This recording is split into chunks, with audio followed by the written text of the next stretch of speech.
Vidcode was built to solve a pretty specific problem, which was beyond just schools, but really a cultural problem, which is the lack of participation of women and girls in the field of computer science. Another problem it solves is the same kind of issues we were looking at with attracting girls to coding, is the same issues anyone who doesn't maybe immediately identify with coding experiences, and that's boys, girls, teachers, parents, all of us, right? Creates a space where students can bring their interests into computer science and coding, especially students that might have other interests like video production, fashion, math. And so I think a lot of the kind of user experience and curriculum metaphors that we built in because of our mission of diversity have helped anyone who's starting to code for the first time.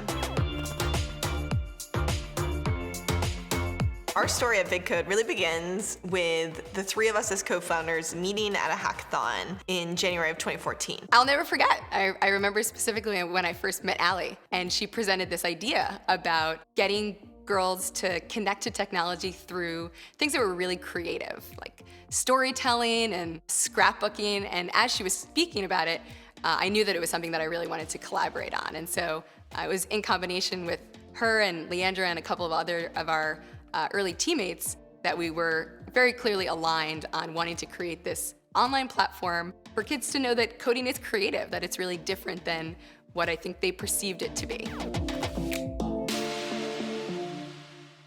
So schools can use and work with Vidcode in so many ways. Two of the main ways are as a really core computer science offering.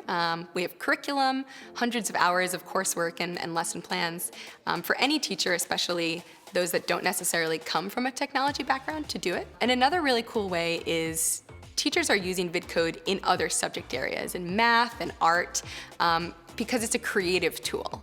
So it's a way for them to kind of replace a traditional project, like a PowerPoint, with a creative coding project, which is a really cool way that we see it used in schools. There are schools that just use us for one tutorial, 1 hour once a year. And that's the way that students are going to get exposure. And that's awesome. There are also schools that spend a whole year teaching students JavaScript with our courses. And I think a lot of teachers and schools appreciate that they are able to kind of get up and running fast and really quickly with our classroom in a box model. So how Vidcode can be used in a cross-disciplinary way across schools is a ton of different ways. But what we've seen to be really successful is when a school decides to run, let's say, a semester-long JavaScript course, one teacher, and then you might have a couple teachers from social studies or math or art who are also passionate about every kid at school having the opportunity to code. And so when those teachers come together, we have Vidcode work with them one-on-one to help recommend which part of the content, which part of the coursework to start working with right away.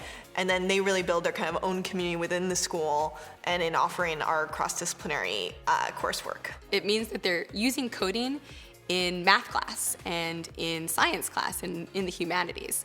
So it's really interesting to see how even teachers who are totally new to coding but expert in their domain have found ways to really embed coding as just another tool for students to show what they know on any subject. Vidcode has a pretty straightforward pricing model. We have all kinds of different curriculum and lesson plans for teachers and hundreds of different hours of coursework. And we provide all of that for $30 per student per year. So you can enroll as few or as many students as you need to and get access to all the things needed for a successful classroom implementation. Our ambitions for Vidcode is really to see it as the teen coding platform around the world. When we started, our goal was to teach 20 million students how to code. Now I feel like we could probably reach more than that. No matter if you think you're a technology person or not, there is a place in your life to learn coding. And so if we can do that for 10 to 20 to 50 million more students, I'd be pretty happy. Next, we're getting really excited for this time period where teenagers are learning it by themselves outside of school as well. And not just, again, the small percentage, all students, all teenagers learning how to code both inside and outside of school. And we see Vidcode as being the solution for that.